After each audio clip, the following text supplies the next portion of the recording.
I like your Star Wars, your X-Wing. Cheers, man. That's Like this is realistically the place where all of the shit that I can't get away with keeping in the house goes. So like, I need one of those places. Yeah, have you not got one yet? Yeah, the loft.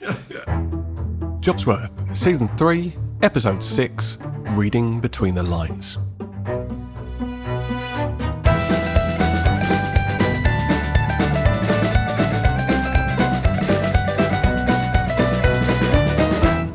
Welcome to Episode 6 of Jobsworth Season 3. This week's guest is professional actor Ricky Champ.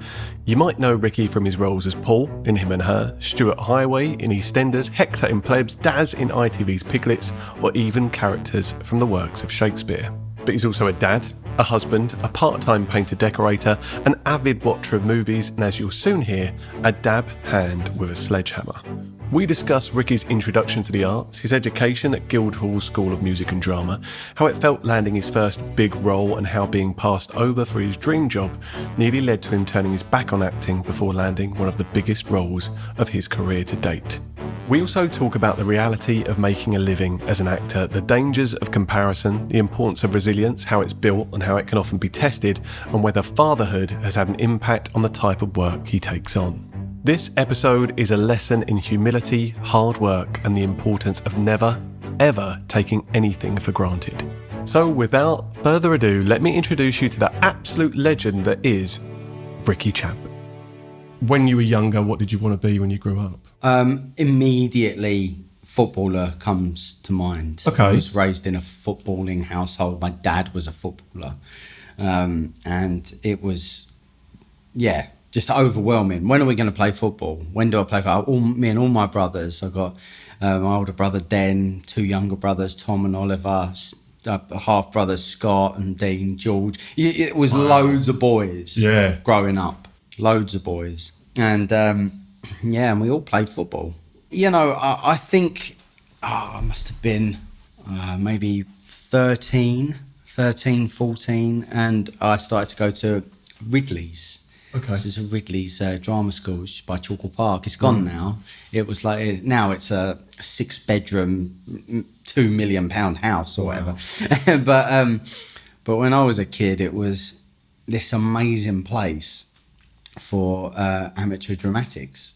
And you went there on a Friday and rehearsed plays, and Saturdays were the classes. And I went there and I told everyone, all my friends, that I had trials for Leyton Orient, but I was going there. Really? So what was that like? Because we had this conversation on the way up the stairs, but you grew up in Shrewsbury, or you were born in Shrewsbury, so you're always in this part of Essex. Yeah. So I guess you kind of answered the question that I was going to ask you, which is you've gone from footballer, ran a load of guys, all want to be footballers, and then what was the catalyst, though, to start going to Ridley's? When did that come into your head? I think it was always in me. Right. I was always like, I don't know, a big personality. It was a strange thing for me. I did have a weird shyness, I think, when I was younger, that I never let anybody see because I hid it with being this mental extrovert. Right, okay. That's I know that's now, kind though, of an it? oxymoron, that is. It doesn't really make sense, but it was a character that I assumed in everyday life, and one that worked. In Shrewsbury as well, I had very different groups of friends, and I had groups I went out with, groups I played games with, football, and then I had my drama group of friends, and I kind of always wore a different hat with every single one. Well, I didn't know it then, but it was acting then, And my mum suggested it, actually, I think at first, why don't you try this? You'd be really suited for it. And I went and I loved it, and then it slowly became more serious. Right. I mean, it was always fun. I can do this. This is fun. This is great. And right through my education, it grew in seriousness until I hit Guildhall. And I went to Guildhall, and it was a really prestigious drama school in London. I'd never lived away from home before. How old were you then? All of 20. Okay. You know, and all of a sudden, a 20-year-old kid from Shoebury, the end of the line, gets his own little gaff, that absolute dive. Where was that? It was right in the centre of London. It was Moorgate. Yeah. Yeah, in Student Digs. And I just was not ready for it. And the seriousness dawned on me. Even then, it was like, I can do this. I can do this for a living. You know, this is a really feasible way to live my life. And it's always been playing. Right. I've always been, you know, having fun. Yeah. What a dream. A lot of people will hear that, just as that soundbite there, having fun and getting paid for it. Yeah. Obviously, there's so many layers to it, aren't there? Yes, and it's not all having fun. But at that age, especially when you've gone through the education system around that and doing your drama school and getting to that point, to say, oh, I can make a living from this. Yeah. And you know, the reality of actually living as an actor is, you know, even the jobs, it's not always fun. It's you know, it's a lot of the time very, very difficult, very challenging. You need different types of resilience throughout your career. Well, I have needed, and try and find ways to overcome them. And every now and again, I get a job where I kind of replenishes my, you know, artistic temperament. I feel like an artist, and every now and it's mostly happens during the theatre jobs. Whenever I do a play, I come out and I think, this is why I do it. And I remember. And I'm going to, just to caveat this conversation, I know nothing about the world that you operate in. So I'm going to ask some questions that you might be like, what are you asking me that for? And the reason, because I'm completely ignorant to it. So if I ask you a question that's a stupid question, feel there free are no to... stupid questions, John. I hope so, but questions. I'm coming at this from the perspective of not being your side of the fence at all. I also just want to take it back just a couple of steps to when you were younger. Too. So 13 years old, you start going to Ridley's. Yes, I think so, around that sort of around that time. And it's your mum that suggests that. I think so. I think, you know, it was definitely my mum that said, right, there's this place. Right. You could go here. Yeah. Okay. Get some of that energy out. Yeah. Because I was going to ask, is there any other inspiration? You've got no other actors in your family. There's no one else that's in that kind of world. No. At that point. No. Yeah. I mean, it must have been kind of obvious to my parents, to my brothers and everyone around me, aunts and uncles. You should get him on the stage. You know, I think there was a lot of that, you know. We say that about my son. I've got a 6-year-old, and I there's something that me and my partner look at each other when he's doing things. He loves acting. He loves putting on voices and just running around the room. We're like, this kid, there's something in him that needs to kind of be moulded. And I think we all to a certain extent when we're younger. I mean, my daughter's the same. She's 7 and she's already had a couple of gigs. I saw the clip from Piglets as well, which I was howling because it's just so good. I had an argument with a producer the other day about that because it got cut. It got cut out of the actual final thing. I thought that clip just made me laugh so much. It was a really good scene. But knowing that's your daughter as well, I just thought it's so good. So good. Yeah. But I think, you know, as kids, we all learn to a certain extent how to live through playing, and just like a lion pretends to kill its brother, you know what I mean? And that's a good analogy. That's right. I've watched enough documentaries now for that to make sense. And it's whether you have someone around you that will harness that for you, push you in the right direction. I think a lot of successful people through sports, through entertainment, all have parents or people around them to an extent that have pushed them into you know, that route. It's a really good point, and one that I've discussed with guests previously. You mentioned George before we started recording. He got into football. He got signed by the O's at 14 years old. You know, his dad was the driving force, and I think you can always take it back if you're fortunate enough to have a parent.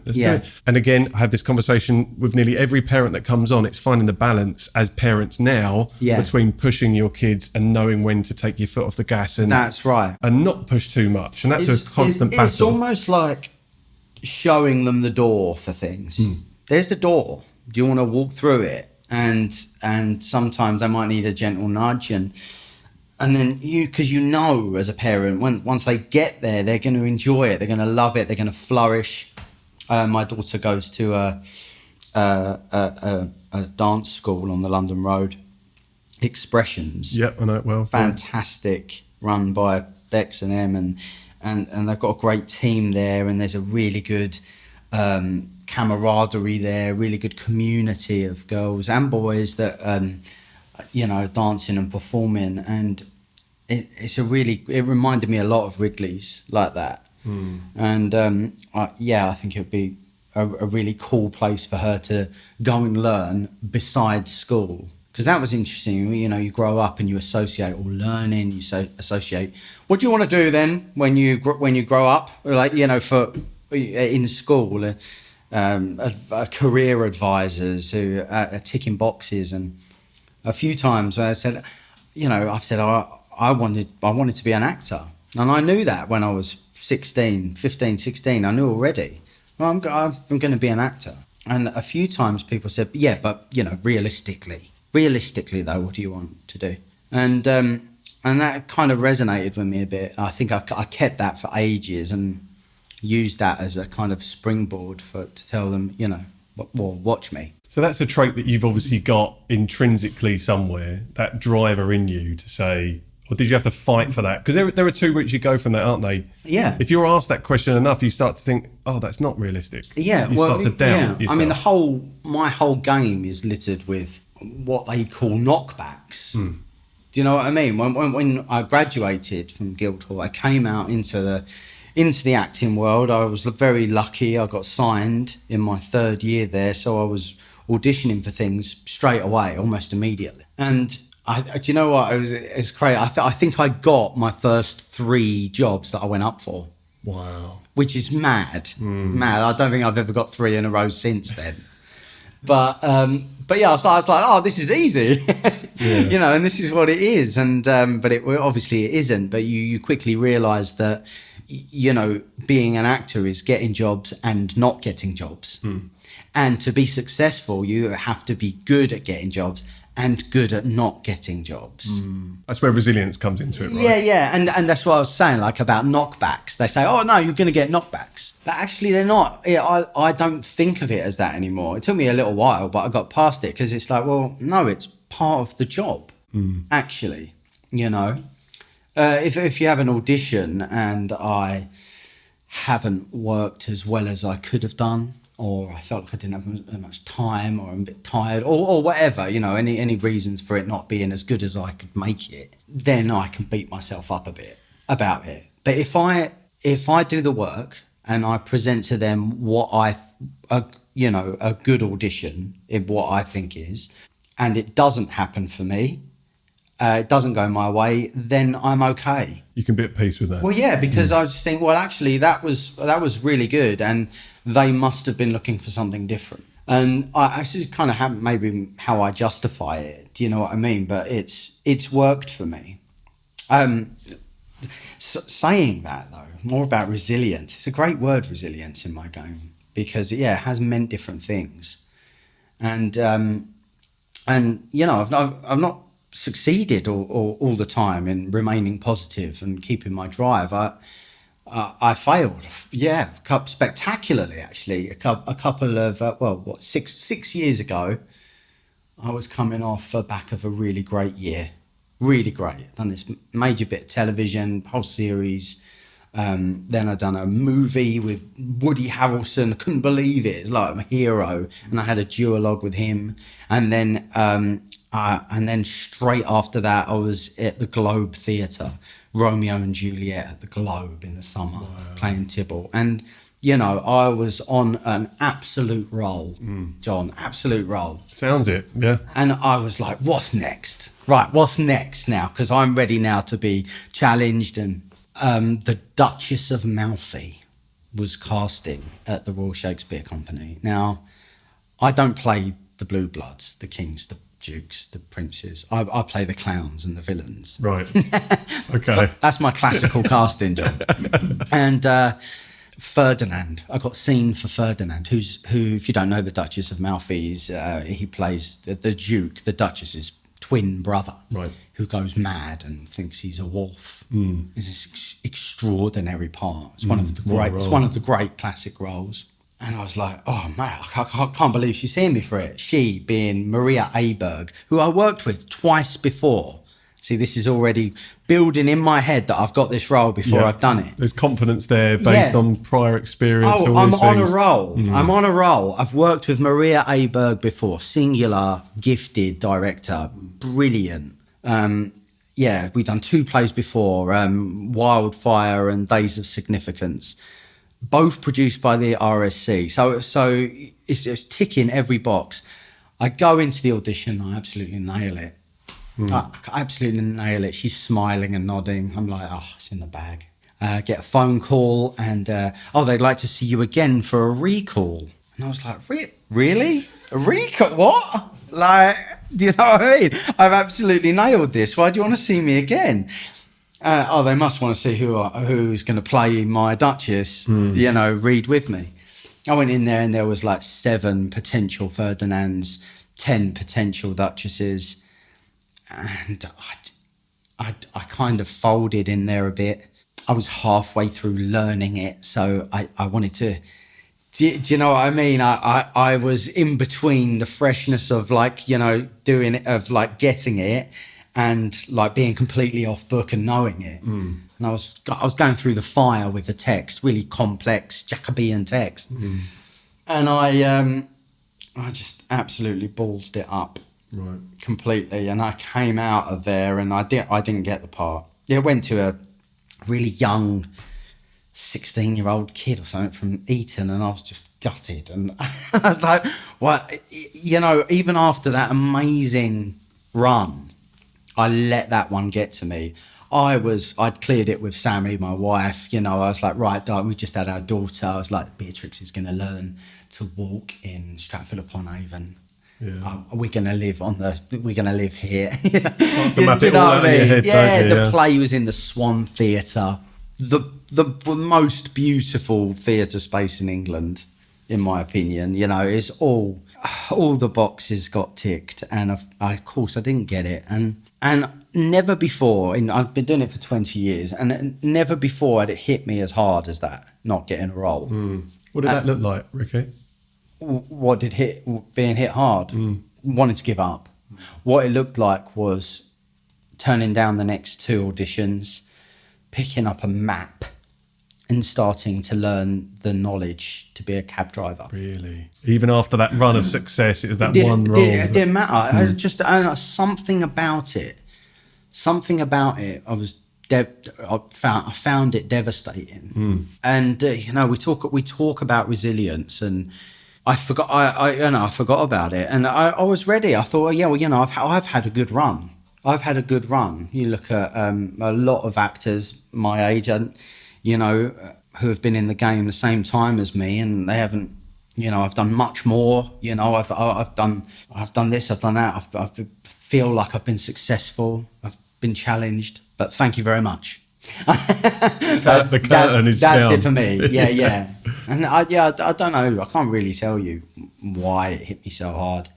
Maybe I just really wanted it. Maybe the whole. It wasn't just a play. It was where it was. It was who it was with. It was what it was going to represent.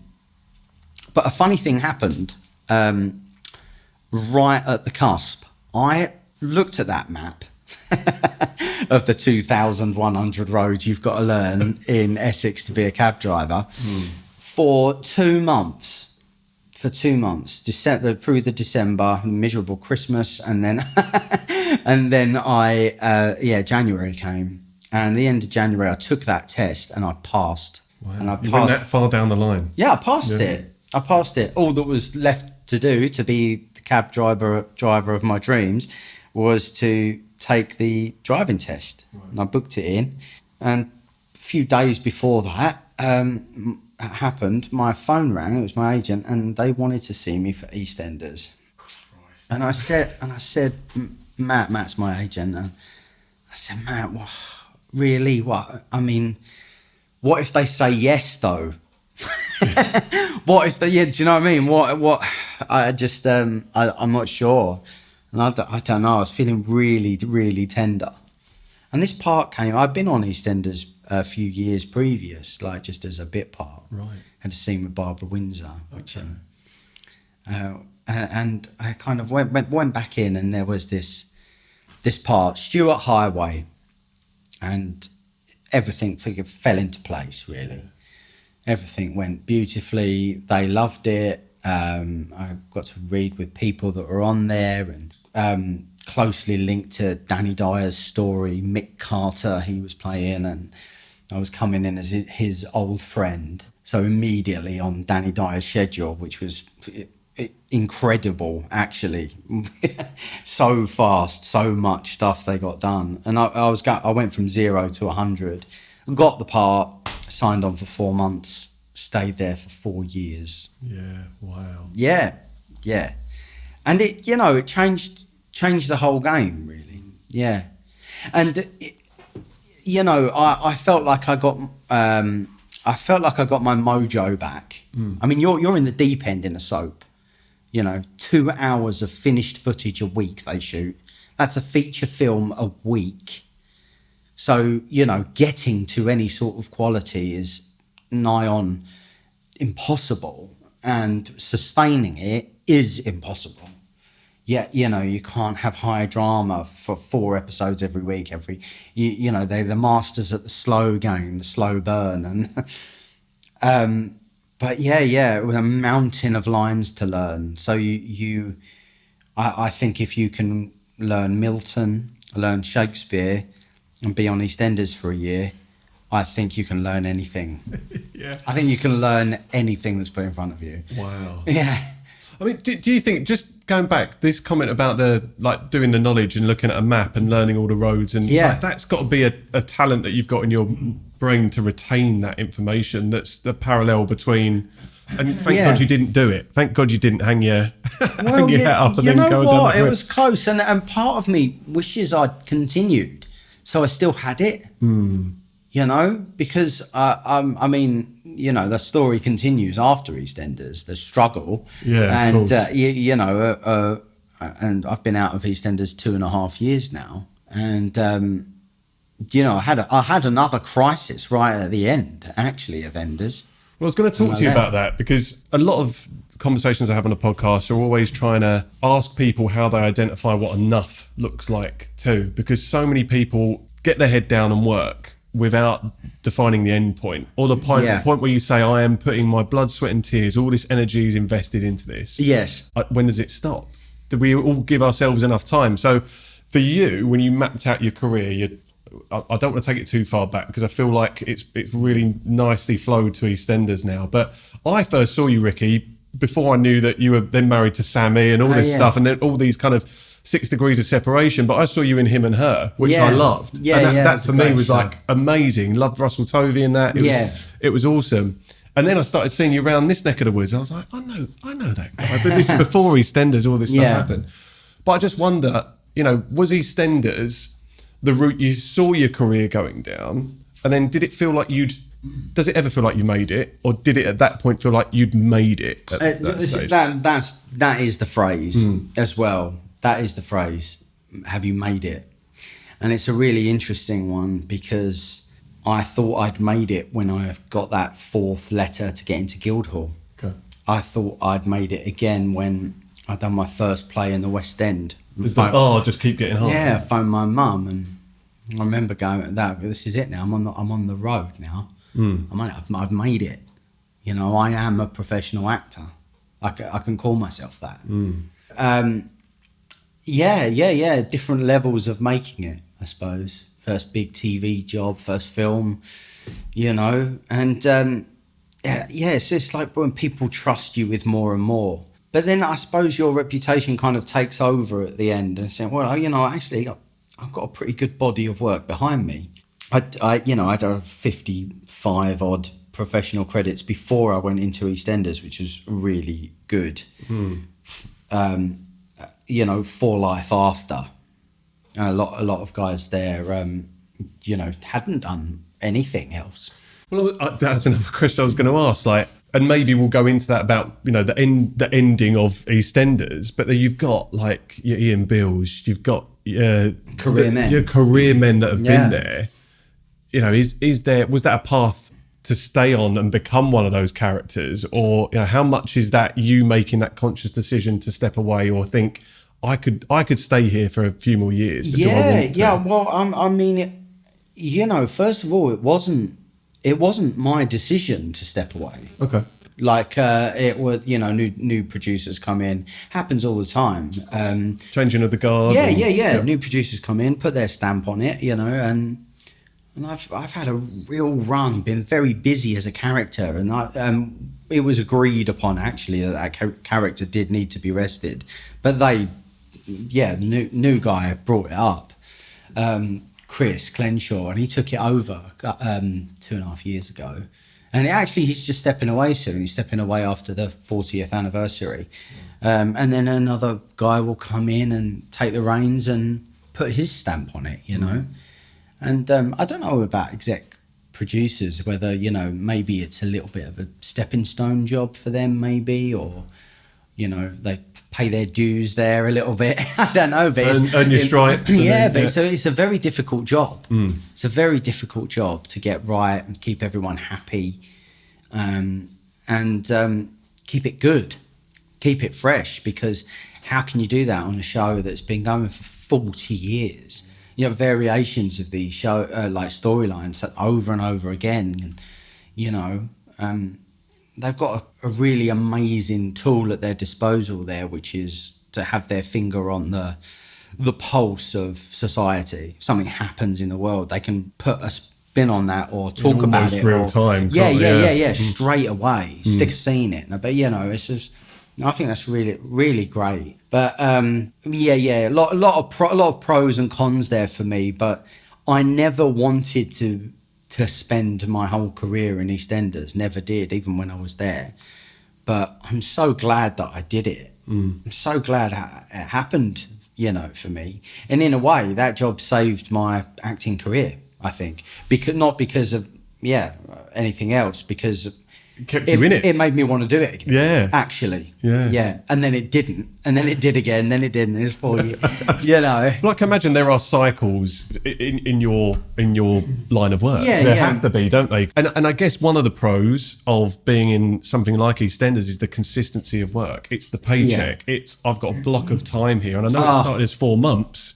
But then to go to 4 years knowing I've got money coming in, this allows me to settle down, whatever that looks like. What that looked like was buy a house, have 2 children. You know, me and Sammy were able to do that and buy a house. I can't believe that I was able to buy a house from acting. Really? Yeah. And, that's really interesting. And I did it, you know, and absolutely chuffed. But there was another kind of crisis, but it wasn't the same as the Duchess of Malfi one. Right. The Duchess of Malfi one was, I don't know, it was very strange. That was like a collective amount of rejection kind of happening all at once for me. Every time I'd been like said no to or rejected, it kind of all came out in that one thing. No, that's not going to happen. It exposed to me. That's a lot. not going to be happening. That's not going to happen anymore. After EastEnders, I knew 6 months before I left that I was leaving. What's that like? What's that like, staying engaged and harder and harder and harder? Hard towards the end, it gets harder and harder. And I saw a lot of people leaving that had been there a long time. I won't say any names, but I saw them struggle more and more and more as it came to crunch time. And I can remember being there going, you know, guys, don't leave before you go. Yeah. Yeah. And it was so easy for me to say that. And then actually, when it happened to me, I found it very difficult. And it came to a head, actually. I got offered a part on Ted Lasso. Yeah. Yeah, really great part on Ted Lasso. And that was right at the end of my term in EastEnders. I just started to go up for other stuff. That was like realising all of a sudden, shit, I haven't had an audition in 4 years.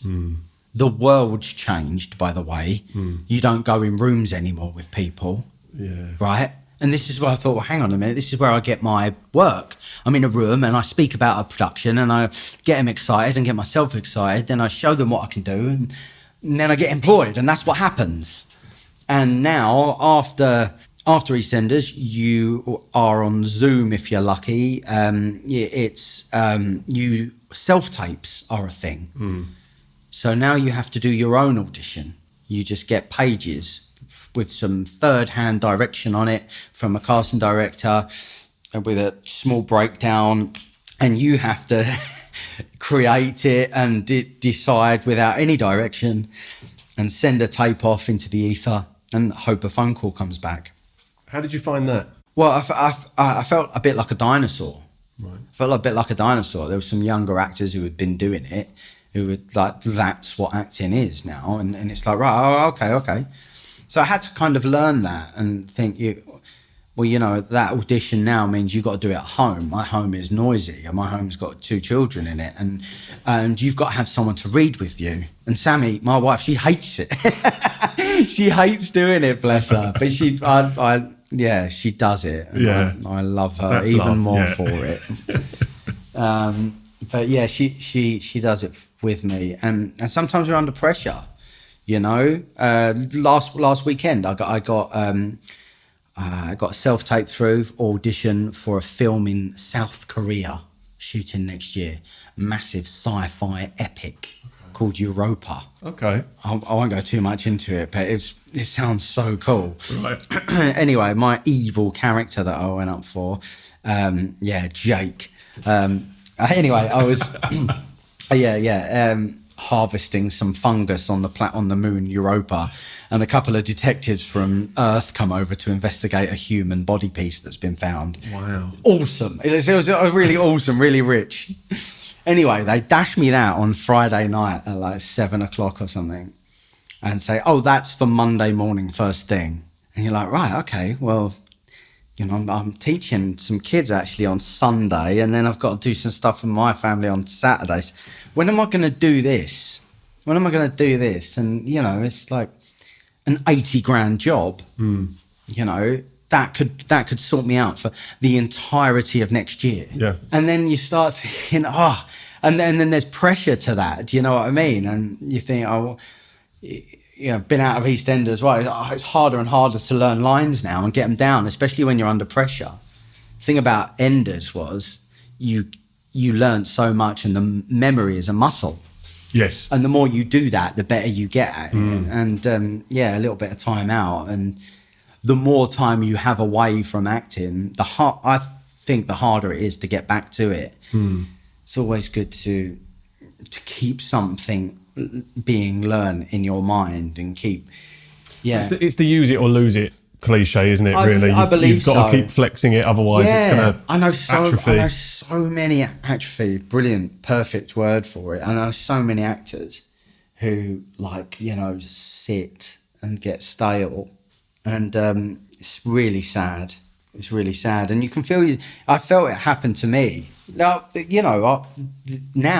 right now, after this year started amazing, started brilliantly. I've done a big TV series. I've done The Witcher, a few episodes of The Witcher for Netflix. Then a film called Levin's Trade with Jason Statham. I got blown up by a hand grenade, and so cool. And it's all really ticking over and really, really going all right. And then the phone just dies, The world stopped. Hollywood is empty. And there was a writer's strike. Yeah. And there was this and there was that. And that translated into just Ricky Champ's quiet phone. My dad works at Shepperton Pinewood as a lighting rigger. So he does a lot of the big movies and stuff. And they were impacted in exactly the same way. So that was really interesting. Like, everything was on hold for months, and now it's really still only just starting to get back up to speed again too. So I kind of had an insight into that, seeing him sit on his ass for 3 months where he'd been busy for a long, long time back to back. Yeah, it's what happens. It's very, very lot of turmoil in the industry at the moment, a lot of arguments about pay and about what's fair and about what gets divvied up, you know.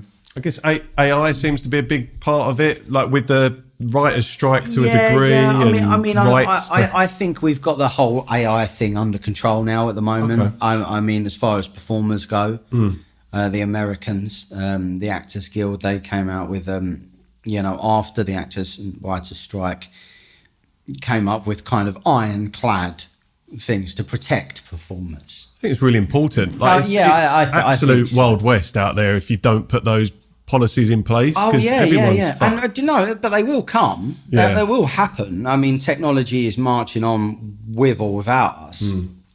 But protecting performers from that is vital. We need a human element to perform humans. It's connection, isn't it? For me, I'm from a family of creatives. Like my brother's an artist, my mum's an artist. They've been artists for decades between them. Yeah. And to see the advent of something that I personally, some people argue that AI allows you to be creative in different ways. Yeah, I'm kind of on board with that. But if you are someone that they both work in a very tactile way with their hands. So my brother draws and my mum does clay. Yeah, amazing. Like they are doing something that now could be replicated visually, like a 2D image. You can go on a social media page and just see it being replicated by AI. And that's not, in my opinion, is not art, or at least not what I define as art. Subjective. No. It's through a medium. Art is through a medium, isn't it? It's through a human. If it goes through us, like, music goes through a dancer, do you know what I mean? The script goes through an actor and the paint, all artistry comes through humans. And, it's vital that we keep that. And I've got no doubt that there will remain. I think we have to. Looking back on EastEnders, you took on some big, like your storylines were up there. So complete transparency, I was at EastEnders household growing up. And then I think we all kind of we all just shifted away. We weren't the family that was sitting down watching soaps a few times a week. But it was EastEnders. Like I had a few friends that were Corrie, but EastEnders was the one. I am not a massive EastEnders fan, so I think is quite nice because I'm not getting drawn into asking you about all these actors and all these characters and all these things. But your storylines that you took on, you had some meaty stuff going on there, and some heavy subjects that you were dealing with. So cancer being one of them, mental health being obviously hand in hand with that. How much of that how do you draw the line between what you're doing on a set? Are you good at doing that? Drawing the line between, okay, here's what I'm doing as Stuart, here's what I'm taking home with me. Can you leave your bags at the door, so to speak? Leaving muddy boots at the door is something that took me years to do. Actually, the other way, going through stuff in your everyday life and taking that into a rehearsal room with you, It's a good point. I didn't flip reverse it. That is how I learnt it first, leaving your muddy boots at the door, right? And that for me is a definition of being professional. Wearing a hat that allows you to not bring your shit into the room, for want of a better word. And coming out of it is different. The other way, if you're in a car accident, you walk away with scrapes and cuts and bruises, and it's not a bad analogy because sometimes it did feel like a car accident. And that's what I said, look, this volume of lines you have to learn are not just words on paper. They're thoughts that you create as well when you go through them, and in order to perform them as real as you can. And when that subject matter is mental health, cancer, disease, very big, stuff, it's hard not to take a piece of it home with you. You kind of have to because you're learning it at home. I know it sounds funny, but my commute helped. I had a commute. I drove in every day around the M25. I know what that's like from a previous life. So not enjoy it at all. Up to Boreham Wood. It's like, on a clear run, hour and 10. Sometimes though 3.5. It was brutal, but I used it. I learned how to use that. coming in, getting into it, and then coming home, leaving it there. When I first started at EastEnders, I remember driving home, going over the lines in my head that I'd done that day. Really? And I was like, right, you've got to stop that. That's a theatre way of thinking, the repetition of the rehearsal. Because the expectation is you're going to do it again the next day and the next day. No, of course, you have to keep it in, harness it, evolve it, keep it in your head. And that's kind of, as with a theatre background, that's kind of what I'm hardwired to do. And it took me a long time to let it go, like delete it, read it, learn it, make choices, perform it, delete it. Yeah. And what's done is done. Yeah. It is what it is. That's another lesson to be learned as an actor. You have to let it go. You can't, because a whole nother artistic through thing happens in the edit. You do your bit, hand it over to a director who has 25 versions of the same moment, and 4 of them might be on you. So don't worry if it's, do you know what I mean? And it's their eye that's going to take it through, and how the editor puts it together. There's this whole nother, artistic thing that has to happen that's completely out of your hands. So you have to trust. There's a lot of trust involved in just going, that's my performance, use it how you will.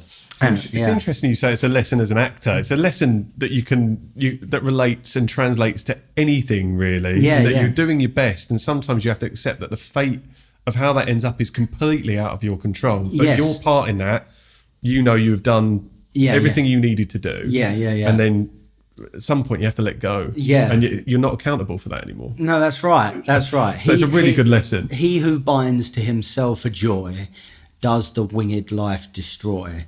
But he who kisses the joy as it flies lives in eternity's sunrise. Oh, where is that from, Ricky? I'd love to be the guy that sat here going, and that's from. Really, do you know the source? I think it's William Blake. That's amazing. Yeah. Wow. Yeah, I think it's just a lot of what you're talking about. We're talking about the world that you operate in, but the reason I had you on the podcast is because so much of the skill set that you've learned and the experiences you've gone through, there are all these translatable things that can go into anyone's relationship with what they do for a living and what they're doing for work. I think, there has to be a through line of passion, doesn't there? There has to be, because you can want to give up your job, whatever you do in life, 50 times. But if all of a sudden you find yourself still there, after all of those doubts, all of those knockbacks, and all of those things, then you realise the strength of your own passion. And you think, actually, you know what? I've been tested and I'm still here. And that counts for something. It does. I'll be honest with you. If you ever listened back to the first couple of episodes, I banned the word passion. It was the first episode was with my mum, so I could ban the word passion because we're having a very honest conversation. But I had a real issue with the word passion for a long time because I wasn't doing something in my day-to-day that I felt, quote, passionate about. Right. I think I have learned over the years, and definitely now doing it myself, to draw elements of the things that I really enjoy about it, because there has to be something. You might not holistically enjoy or be passionate about the whole piece. Yeah. There have to be veins of it that you can draw out and think, I'd love that. Yeah. I'm very fortunate now because I had the scope, the flexibility, I guess the stupidity at some point to say, I'm going to do this on my own. I'm going to do it the way I want to do it. That's bravery too. I think there's an element of bravery, but sometimes that borderlines with stupidity. Maybe those lines cross. The Venn diagram is like this. Yeah, they do. But I hope that people listening to this are either in a position where they can draw those little veins out or know that there is a world where you are able to find something like that. Because we work too much of our lives to be sat there miserable every day. Man, I feel for people that are. Yeah, they are. Me too. And don't get me wrong. I'm an actor works a while and then doesn't work. We're nomadic as a species. We go round and about and do this and go over there and do that. And a lot of times I do stuff in between, or when I'm on the way to that place to do that. And I've got lots of friends and acquaintances who I work for and with. I painted a house in Shoebury a couple of weeks ago. Right. I worked for a demolition team in Braintree a couple of days ago. Knocked down a wall with a sledgehammer, John. There you go, brilliant. Amazing, mate. It felt It's cathartic, amazing. right? Yeah, it's like Cathartic, therapy. and as well, I came away and I said, right, I knocked the shit out of that wall, and I earned enough money to feed my family for a week. Yeah. Win-win. Well, thank you for being honest about that, because I don't think a lot of people listening to this or outside looking in would look at your career and think, that guy doesn't have to do that. Well, I think it's important to be honest. Yeah, and the reality is I do, and I've never felt kind of ashamed by it. In fact, I think it's helped me as an actor. A few weeks ago, I was painting this house for this guy in Shoebury. Funnily enough, down Tudor Gardens in Shoebury, where I used to live. Right. So I was back in my ends, mate. I was back in my ends, and it was my old stomping ground. And he wanted this archway painted, and I spent 2 days stripping this like crap, thick red nonsense that was on it, and just got it all off back to the brick, filled it all nice, sanded it down like this brick arch, and I painted it again this stone colour. And I kind of looked at it when I was done. It took me a couple of days, and I just thought, that is amazing. I was so proud of that, and it made me think, when was the last time I felt that way about acting? And it was like, oh, it's interesting, because I couldn't remember. But it's these moments for me that replenish me, rejuvenate me to keep going. I think there is something inherently important in acting, and I know it sounds funny and but to me there is, and something in me tells me that it's important that I keep doing it, and there's sacrifice in it. There is sacrifice in it. It's our lifestyle, a time, not being able to plan stuff, and with me and my wife, and it's difficult for us to know, because, like, don't get me wrong, me and Sammy both have the life of an actor. Of course. Yeah. Do you know what I mean? And she has to deal with it, and she's heroic for it, And how did having kids change? God, what a question! I'm going to leave it there. No, how did having kids change everything? Yeah. How did having kids change your approach to the jobs you took on, and again, work-life balance too? Yeah. So obviously, after young children come in, all of a sudden, long theatre contracts are kind of not doable. Luckily, like I said to you before, we're nomadic. We go here and there. Actors go to where the work is. It never comes to us. You're not working remote, are you? No, got to be there. Yeah. You kind of got to be there for this. Yeah. And you have to be there to rehearse, and you have to be there for press, and you have to be there for in person a lot of different places. And don't get me wrong, amazing places, and I've been to some cracking places through my work. But yeah, having children asks the question of, like, well, how long? That film that I told you about in Korea, it's going to be like, half of February, so we've got to take that into consideration. Do you know what I mean? Let's weigh up the pros and cons. Is it, is this worth it? It's got to be worth it. Yeah. And sometimes I don't, I won't tell you what job, but I've done this job to work with the people, and I got absolutely screwed with the money. Right. And and it was going on, and then I kind of just thought, is this job worth the sacrifice? And it probably wasn't. You learn from that, though, don't you? I guess. Yeah, it's not. It's all great in hindsight to say it, but sometimes you have to say yes, commit to it, and it's only on the other side that you look back and you think, you do. And that was a film, and it was number 1 and 2 on the cast list, so getting paid literally millions. Right. Number 10 on the cast list is getting paid, $500,000. And I'm number 18 on the cast list, and I'm coming away with $5,000. Really? And it was like, it was harder to get around. And it was this weird thing happened on that job. The job got bigger and bigger. Right. While I was on it. So, I'd go in and they'd be like, oh, Ricky, another scene for you. And you're speaking now. And this is happening now. And there's a stunt now. And it was like, and everyone's like, oh, Rick, this is cool, right? This is great. Your character's growing, your part's getting bigger. And it was kind of this thing of like, well, yeah, but my paycheck isn't actually getting bigger, but I'm doing more. And would anyone else in any other line of work do more for less? But what they're selling to me is the amazing exposure. Yeah, the amazing opportunity. And that worked on me 20 years ago, but it doesn't anymore. I can't eat exposure.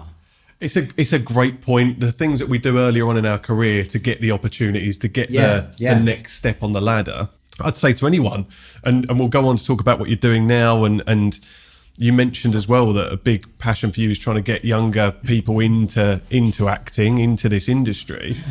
I think we'd all advise our younger selves to have said yes, to say you've got to sometimes do that, tempered with a bit of experience now. Yeah. Don't let someone tread all over you. Don't get walked over. Protect your integrity. Yeah, it's a great word. Do what you do, with your heart on your sleeve, but you've got to protect yourself. Yeah. And my game is rife with people who will take advantage. Because that's the world. Every single production is a business. Every single production is a way, first and foremost, to make money for people. And the art is secondary, which is a shame. So you were saying then that the art is secondary. So the jobs that you do, they're there. It's a money making machine, isn't it? You're there to facilitate this thing that is then going to go out and make money. But do you do anything to let off steam that is just for art for art's sake? Art for art's sake.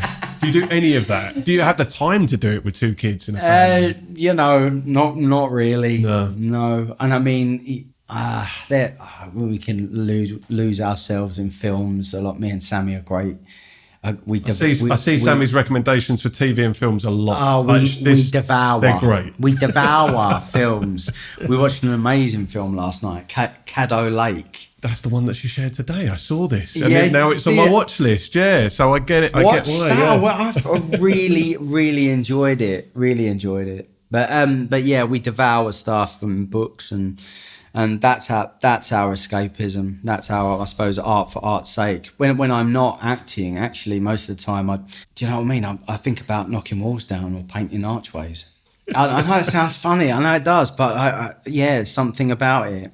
All throughout drama school, I didn't have no money, but I worked for a security company in Kensington, Olympia, Earl's Court, the HIC Centre, Wembley. I was doing event security. My first one was a Phil Collins concert. Oh, wow. Yeah, pucker, right? Yeah. I got told off for not doing anything, just standing, listening to you were Phil looking Collins. in the wrong direction. yeah. Shit going on behind you. Someone was asking me, where do I sit or whatever. I was like, I don't know. I'm watching. Couldn't care less. I'm watching this film, mate. You know what I mean?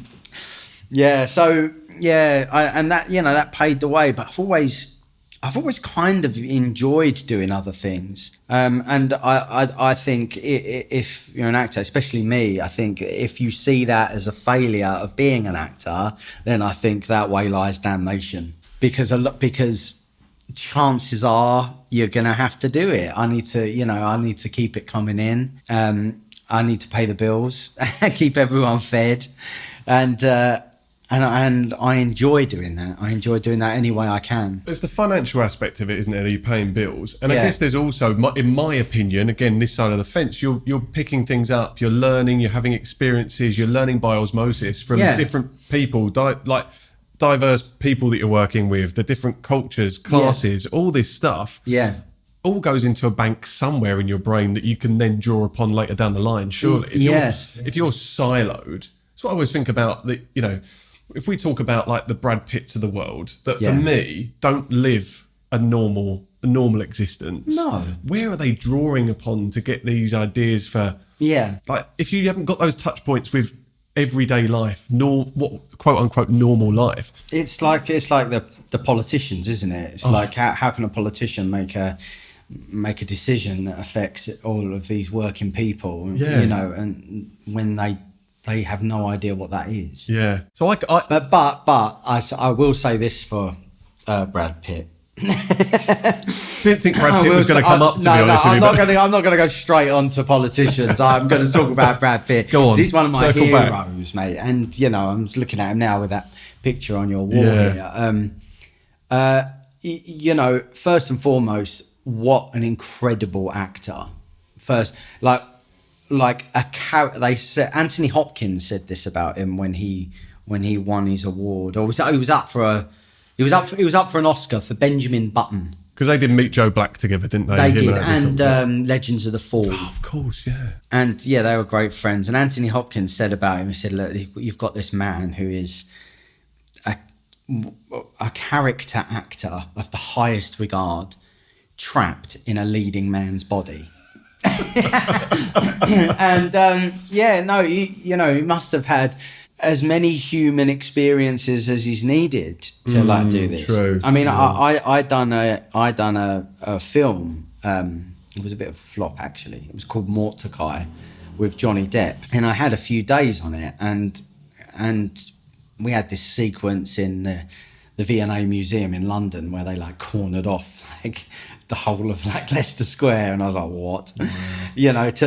To shoot here, and we'd done some scenes and then came outside, and I was talking to Johnny Depp, and we had one of his licorice roll-ups together. It was a cool moment. Yeah. And we were talking. He was talking about where I live, and having a chat, and I kind of looked over his shoulder, behind us, and there was a row of people. I mean, 50 people who'd seen him, and just kind of started buzzing with excitement, and a couple of squeals and stuff, and there was security there, and we kind of got ushered off to this actor's bit, which was a little tent and had a snout in it. And I just remember thinking after that, this man can't go down the shop. You can't I've run out of Rizla, can't go down the shop. You can't just pop out. Can't pop out. I'm gonna go for a walk. I that has to be thought about. That has to be protected. Do you know what I mean? Yeah. He's at a level of such incredible fame that it was scary. Yeah. And I remember finding that unbelievably frightening. Yeah. I mean, he's at a level where he can pay for privacy, pay for protection, pay for all this. But nowadays, fame and fortune used to go hand in hand, but they're not synonymous anymore. So this is the point I was going to make, because that in that case is the trappings of success to the levels that he's now operating at. That's they do come hand in hand. Once you get to that point where you cannot walk down the street, that's part of your life that you've almost got to say, that comes with the territory. Yeah. I'm signing up to that. Yeah. But I'm including that in my price tag if you want to employ me. Yeah. You're building that into the figures. Yeah. So you go into something like EastEnders, the notoriety and there has to have been an uptick in the amount of people that you were seeing recognise you. Yeah, of course. And how do you deal with that, especially with a young family? Well, that was amazing. How that happened. Yeah, I wouldn't say it was actually amazing all the time. It's nice. It's nice. People are generally lovely, and they want to say, "Oh, well done," or "I saw you. I thought you was good." Don't get really many negative ones. But yeah, I think I dealt with it okay for a while. The novelty does wear off quickly, and especially if you're with your children. Yeah. That's the angle I'm coming at it from. Especially. I imagine our kids are similar, very similar ages. Yeah. And I dealing with that while keeping them protected and feeling safe and secure. Yeah. Not wanting to have a combative experience with someone that may be coming up with, I don't know, whatever. With anything. Can I have a picture? Can I do, or even, and I'm happy to say yes and do it. And I am. But you know that feeling if you're walking in a kind of a crowded place or a peopled area where you will see someone out the corner of your eye and you think, oh, do I know that? Do I know them? Yeah. Oh, I know that face. Yeah. It's like having everyone do that to you. Yeah. Like, where do I know you? And I got that at the beginning of it. Who's that? Have I been in your living room? Yeah, I have. Did you paint my archway? Yeah. That's it. You knocked my wall down, didn't you? Yeah, but no, it's like that, and it sometimes can, if you're not feeling too hot, or you might have a hangover, or just be tired, and sometimes it can look like quite threatening. Yeah, maybe. Yeah, interpretation of that. Yeah, I think the reality. Yeah. Is it because without making it sound weird, I can't say it without sounding weird. I've seen you around. Yeah. So I'll see you while I'm walking my dog in Chalkwell Park. I know you're married to an old school friend of mine. Yeah, I've always thought I could go up and say hello. Yeah. But I don't want to intrude on your dog walk where I have no idea what has gone on in your life that day, what's going through your head, all these things. And I'm sure, because I've been out with mates and we've seen actors or whatever, and they have no regard for personal space. No, sure. I've had that. I've had people jump on me before. I don't even know. Like, hello, mate. Oh, you was brilliant in that. Swearing or something. And, it's not me. Yeah. I was going through a big, cancer storyline, and then I had a lady come up and give me a cuddle and like nearly crying. Oh God! Wow. I was like, wow, this is. It affects people. Yeah, it does affect people, and that goes back to what I said about it being important for me somewhere. It affects people, and I want to affect people for the better. I want people to think, and if you're privileged enough to be in a production and you manage to do that, have that effect on someone, then it's quite an amazing thing. Yeah, I completely agree. And you are having an impact on people's lives. And I was again, not being an EastEnders fan or an avid watcher for the last however many probably decades. I was looking through those storylines, as we said, and that's some heavy shit in the 4-year period. That's some heavy stuff. Yeah, it was full on. Yeah, it was full on. Wow. Yeah. But that's it. Yeah. Talk to me a little bit about what you're doing now, because the next generation of actors coming through the ranks. You said about you're doing some teaching now. You're doing some coaching, some teaching, some education. You know what? My wife was on at me about it. I wasn't say was on at me. She was on at me about it. She suggested it, and then she pushed for it, and I think I was reluctant as well at first. I didn't. If I wanted to work outside, I want to do stuff on a building site or something with my hands, or I've never used my knowledge for acting for teaching, never really, and I don't know. It seemed strange to me. I was reluctant, but then I sat down and I wrote out a 6-week course for 6 to 8 year olds, class 1, class 2, 9 to 12 year olds, class 3, 13 plus. Not that it's fresh in your mind. Yeah. And I started to enjoy it. And I started to get this is the basics. This is going to be fun. How is this going to help them? And I've taught this brilliant little group of kids now for 2 weeks. And they're great. I was in the library. I was printing them out sonnets to learn and monologues and poems. Yeah, and I'm enjoying teaching them, and I hope they're enjoying it too.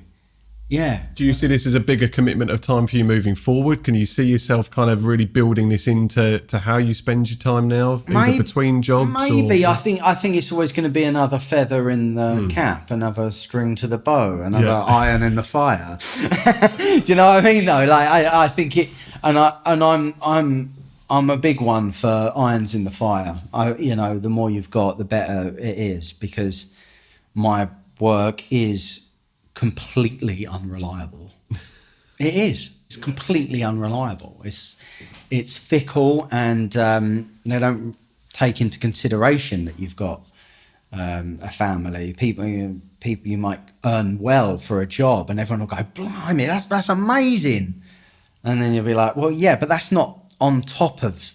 A wage. Yes, that is what I earn. It's not commission. It's the whole shebang. Yeah. That's like the whole shebaz, and there's a lot of tax, and a lot of agent takes some, and then you've got this. But it's about keeping it going. Trajectory is a strange word for an actor as well, because in every other walk of life, your trajectory you want is to go more and more, higher, like promoted. Promote, and it doesn't work like that for an actor. I graduated. I'd done bit parts in theatre, supporting roles in theatre, some leading parts in theatre, then bit parts in TV, supporting parts and then some. You build up, and that takes years and years. To be trusted. Some people jump that, and they get straight to those leads and supportings, and that's what we call breaks. Yeah. And you might get a couple of good breaks in your career, but my trajectory has not been linear up. It's goes up, then down, then you do this little bit here, now do a lead on the West End stage, and now hold a spear, and now it's. And I suppose part of me loves that. You don't know what you're going to do, but you have to get over that as well. It's not going to be just because I've got a great role in a good production now. Not at all. Doesn't count for much on the next one. Yeah. About what's going to happen next. If your kids, and we talked about your daughter being in an episode of Piglets, which is the ITV show you've done, but if your kids come up to you from whatever age, if your mum had identified in you from a young age that acting could be like this thing that she wanted to kind of draw out of you, if your kids come to you and say, at whatever age, Dad, this is what I want to do. Yeah. I want to, not follow in your footsteps, but I want to go down this career of acting. What do you say to them? I look at my daughter, Beatrix, and I just don't think I have a choice. Really? It's written? Maktub. It is written. Honestly, I don't.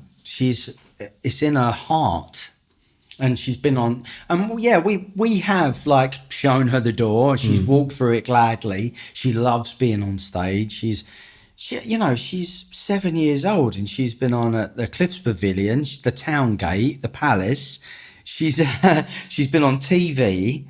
The credits are racking up already. Yeah, the credits are racking up. I mean, she wants to do it, but she's very young. Tomorrow she might want to be a marine biologist. But at the moment, you know what they're like. They're all or nothing. Yeah. My son is 2, and he wants to be a monster truck. So swings and roundabouts.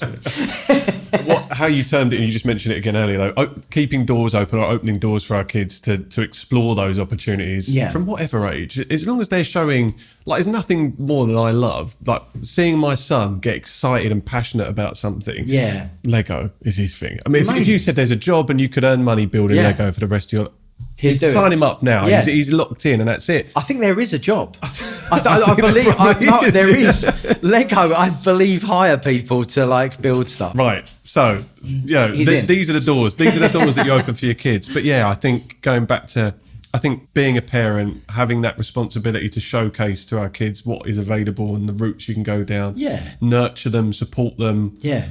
How much of that and getting that balance right is something that we all have to keep working at, isn't it? Yeah, and you can't bind to yourself for joy. Be there for them when they need their hand held. Yeah. And if they need their hand held on the way out of that door because they hated it or they think they failed, then show them another door or help them dust themselves off again and try again. It's a constant kind of learning process growing up. Yeah. And it's a constant learning process being a parent. I can, you're preaching to the choir there. Yeah, for sure. Do you know what I mean? And we're learning together. And no one knows your kids better than you. So, you've got to make those calls, haven't you? No, definitely. What have you got coming up, Ricky? What's in the pipeline, or is there something specific in your mind that you would love to be part of now? Well, you're speaking about piglets. I found out a little while ago. I'm not sure if I'm allowed to say this. We can always cut it out, don't we? Yeah, but it'd be good if we could keep it, actually. Oh, bollocks, yeah.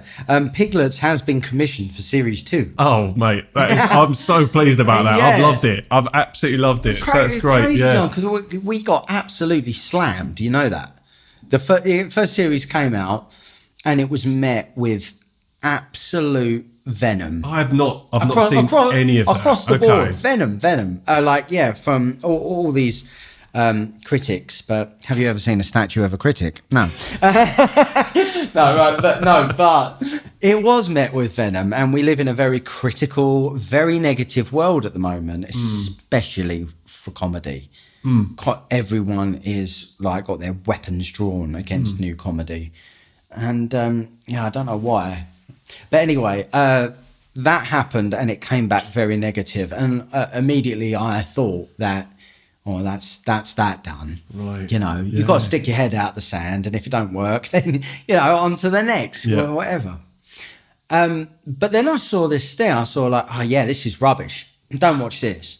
Episode 2 is even worse, guys. Honestly, episode 2, and you should see episode 3. Yeah. Episode 4, 5, and 6 don't get much better, but episode 7, and it's like, hang on a minute, why are you watching?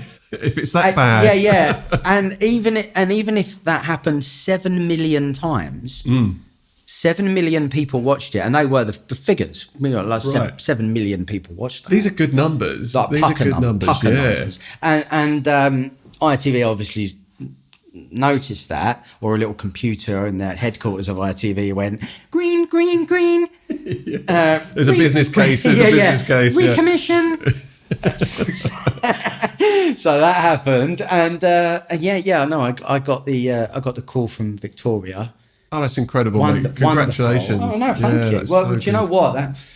That's a big chunk of next year. Yeah, that'll be a big chunk of next year. It takes the pressure off. No, that's brilliant. I think, going back to your point, I don't want to dive into it too much because I've got some thoughts on why comedy. I've got friends that are comedy. Some friends that are comedy writers. Yeah. And they've said there's a resurgence in what I would say is like the not the golden age of comedy, but there's definitely I would put Piglets into I mean this respectfully because I bloody loved it, like a British Empire type thing. Yeah. Which I haven't seen anything like that for a long time. Yeah. But I watched it and I thought it's such a good ensemble cast. I think it's the comedy in it is something I hope I see more of again now because something resonated in me. I was like, that's nostalgic. A nostalgic comedy. You see, the people who made it have got their lives in comedy. Right. Sam Leifer, who directed it with Victoria, Sam wrote and directed every single episode of Plebs that I was in as well. And that's where I knew Sam from. And Victoria wrote and directed, I think, pretty much every episode of The Green Wing. Okay, yeah, got you. Yeah. So you've got two shows here, and the whole team from the best of the best from each team have been squished together and made Piglets, and they're just real telly people, really lovely, incredibly difficult sometimes to work with. We have 6 writers on Piglets, right? And at any one time, they could chuck new pages at you, and could be day of filming, right. And I found that I was quite under pressure for that, but I loved it. I loved it churning, just everyone was on the same page about the style of it and silly comedy. The the commissioner of British police, I think, came out and said and said about piglets that it was like dangerous calling it piglets, and like, you know, and then I think it snowballed from there. But you look at the show and it's not a reflection of our fantastic British police. It's not a reflection on human beings, really, is it? It's silly, big character comedy designed to make people laugh. Yeah. And, you know, yeah, that's important. Well, I can completely see why they've greenlit that. So congratulations, mate. And I'm glad, as we've been talking about, like the consistency and having a period of time where, you know, bills are getting paid, I've got something to sink my teeth into. Yeah. So it looks like 2025 is off to a good start. So I think so. I'm not sure when it'll be. I think it might be May time, March, April, May, sometime. But yeah, it takes the pressure off knowing something is round the corner. Brilliant. Yeah. And you never know. You know, I've got 4 auditions in the ether at the moment that are all not a no. Right. It's not a no. yeah. So yeah, you never know. No, you never know. Good. It's potentially Korea in February and America in March. I don't know. You never know. Well, look, I look forward to seeing it all. And next time I see you walking around Chalkwell Park with your please leave with me your alone. Please come and say hello. And my dog's called Moose. Moose, okay. And you can Brilliant. say he's friendly, yeah. Nice. We've got 2 more things to do before I let you go, Ricky. Okay, and thank you for sacrificing so much of your time as well doing this. I've really enjoyed it. There's a game that we play, and then there's a closing tradition on the podcast. So the game isn't too strenuous. It's this or that game. So I'll give you 10 questions, 2 options. You have to pick just one quick fire. Hit me. Okay. This or that. Question number 1, soap or Shakespeare? Shakespeare. Question number 2, film or TV? TV. Question number 3, drama or comedy? Comedy. Question number 4, EastEnders or Him and Her? Him and Her. Question number 5, villain or hero? Villain. Question number 6, stage or screen? Stage. 7, costume drama or modern setting? Modern setting. Question number 8, scripted or improv? Scripted. Question number 9, early morning call time or late night shoot? Oh, okay, hang on. Late night shoot. I didn't imagine that was going to be the one that stumped you. Question number 10, Stuart or Paul? Oh, God. Well, I chose Him and Her over Enders, but I think I'm going to choose Stuart Highway. Nice. I think I've got to choose Stuart Highway. Bless Brilliant. you. Thank you for getting involved in that. I appreciate it. Just to keep the equilibrium, I like that. That's good. The closing tradition on the podcast, if you've ever got through a full episode, so my mum has been a big part of this podcast. She does the closing question. Yeah. So as a question, my mum leaves me a voice memo. I don't listen to it. She knows who I'm talking to. Okay. She knows, this is something we've kept in for 3 seasons now. So it's stuck. And this is your mum's question? This is my mum's question. All right, okay. So I always apologise in advance because I don't listen to it. What's your mum's name? Lisa. So I think this is the one. Hi, Ricky. In your career as an actor, who are your role models? Thanks very much. Wow. She's played it safe there. I didn't know which way she was going to go. It's a great question because a few of them were teachers early life. Quite a load actually.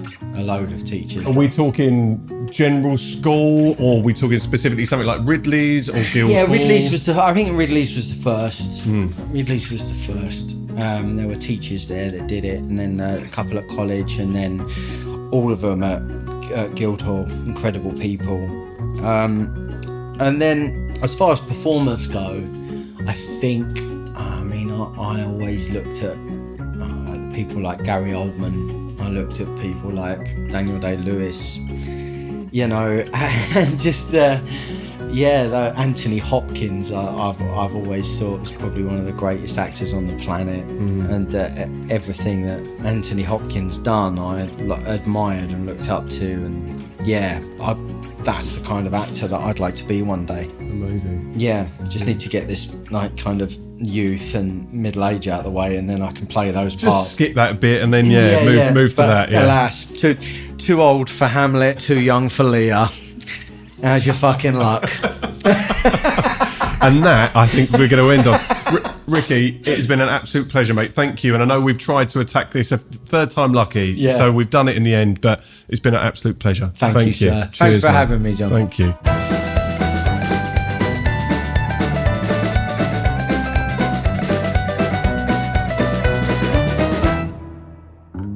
Thanks for listening to Jobsworth. If you enjoyed this episode, please feel free to give us a follow wherever you listen to your podcasts. And while you're there, if you could take 2 seconds to rate the show, that would be awesome. You can follow Jobsworth on Instagram, where you'll get teasers for upcoming episodes, some behind-the-scenes videos, and the occasional bit of career inspiration. And if you'd like to learn more about my day job, then feel free to connect with me on LinkedIn.